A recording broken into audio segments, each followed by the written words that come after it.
은퇴를 앞두고 있거나 막 퇴직한 분들과 이야기를 나누다 보면 한 가지 공통된 고민이 꼭 나와요. 바로 앞으로 어떻게 살 것인가에 대한 문제죠. 현역으로 일할 땐 매일같이 출근하고 사람들과 부대끼며 시간 가는 줄 모르고 살았는데 막상 일에서 손을 떼고 나면 하루하루가 너무 길게 느껴진다고들 해요. 그래서일까요?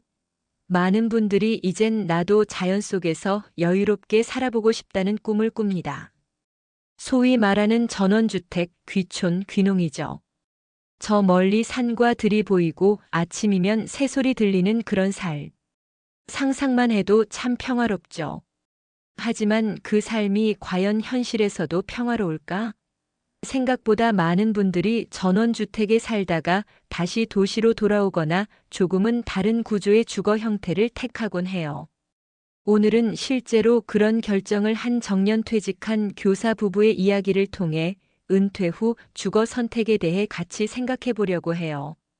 자연 속 삶이 줄 알았는데 오히려 일이 더 많아졌어요.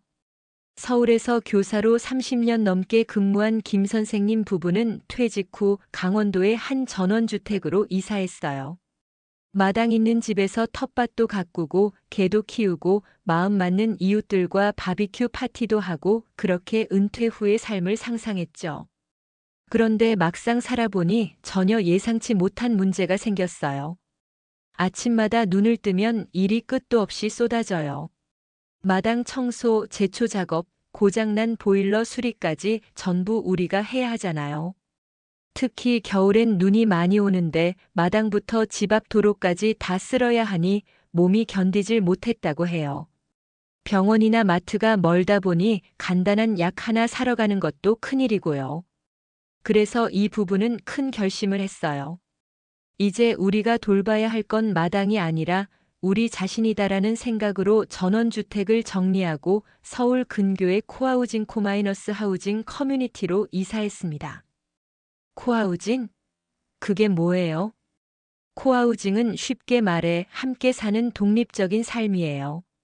각자 독립된 공간에서 살면서 몇 가지 공용 공간의 정원, 커뮤니티 주방, 작은 도서관 등을 공유하는 구조죠.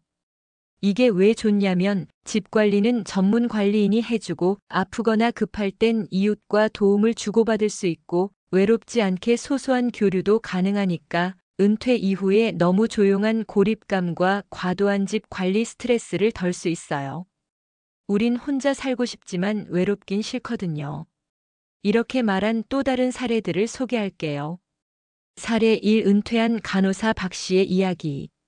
서울에서 35년 동안 병원 근무를 하다 은퇴한 박 씨는 혼자 사는 여성으로서 노후가 너무 고립될까봐 걱정이 많았어요. 처음엔 오피스텔에 살다가 나이 들어가며 엘리베이터 고장, 무거운 짐 옮기기, 갑작스러운 고혈압 증세 등으로 불안감이 커졌죠. 그래서 선택한 건 50대 이상 여성 단독 코하우징. 이곳에서는 아침엔 가벼운 스트레칭 모임도 있고 누가 며칠 보이지 않으면 서로 안부를 묻는 분위기예요. 나 혼자지만 완전히 혼자가 아닌 느낌. 마음이 훨씬 안정돼요. 사례 2 제주 귀촌 실패 후 다시 도시로 돌아온 부부. 제주도 전원주택은 수많은 은퇴자들의 로망이죠. 실제로 한 부부도 그렇게 이사했다가 2년 만에 다시 서울로 돌아왔어요. 이유는 간단해요. 막상 병원도 멀고 친구도 없고 너무 외로웠어요. 지금은 경기도의 코하우징 단지에서 살고 있는데 작은 텃밭도 있고 월 1회 이웃들이 함께 식사하는 시간도 있어서 그때보다 훨씬 삶의 만족도가 높다고 해요. 사례 3아들이 추천해준 새로운 라이프 스타일. 마지막은 조금 특별한 케이스. 60대 중반의 아버지를 걱정한 아들이 실버타운이 아닌 활동적인 시니어 하우징을 추천했어요. 처음엔 거부감이 있었지만 직접 방문해보고는 생각이 달라졌죠.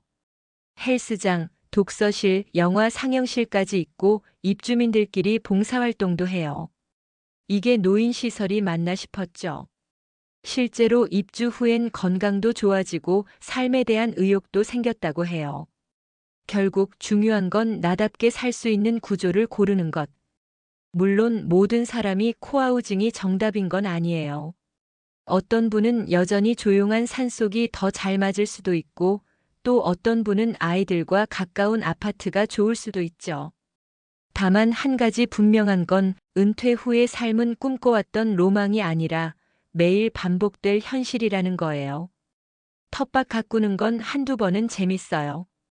근데 그걸 매일 하고 장 보고 집 고치고 눈 치우고 병원까지 먼 거리를 다니려면 그건 여유가 아니라 노동일 수 있어요. 그래서 요즘은 함께 살지만 간섭받지 않고 혼자 살지만 외롭지 않게 이 두 가지를 만족시키는 구조가 점점 인기를 끄는 거예요. 마무리하며 나의 은퇴 후 집 다시 생각해보기. 혹시 당신도 지금 은퇴 후 집을 고민하고 계신가요? 그렇다면 이런 질문들을 스스로에게 던져보세요. 내가 지금 아프면 누가 도와줄 수 있을까? 하루 종일 집에 있어도 지루하지 않을까? 눈 오는 날 마당을 내가 직접 치울 수 있을까? 혼자 밥 먹는 날이 일주일에 며칠쯤 될까? 이 질문들에 솔직하게 답하다 보면 자연스럽게 당신에게 진짜 맞는 집의 구조가 보일 거예요. 전원주택도 좋고 아파트도 좋고 코하우징도 좋습니다. 중요한 건 앞으로의 시간들을 더 건강하고 의미 있게 보낼 수 있느냐는 거죠. 당신의 은퇴 후 삶이 더 가볍고 더 따뜻하길 진심으로 바라며 이야기를 마칩니다.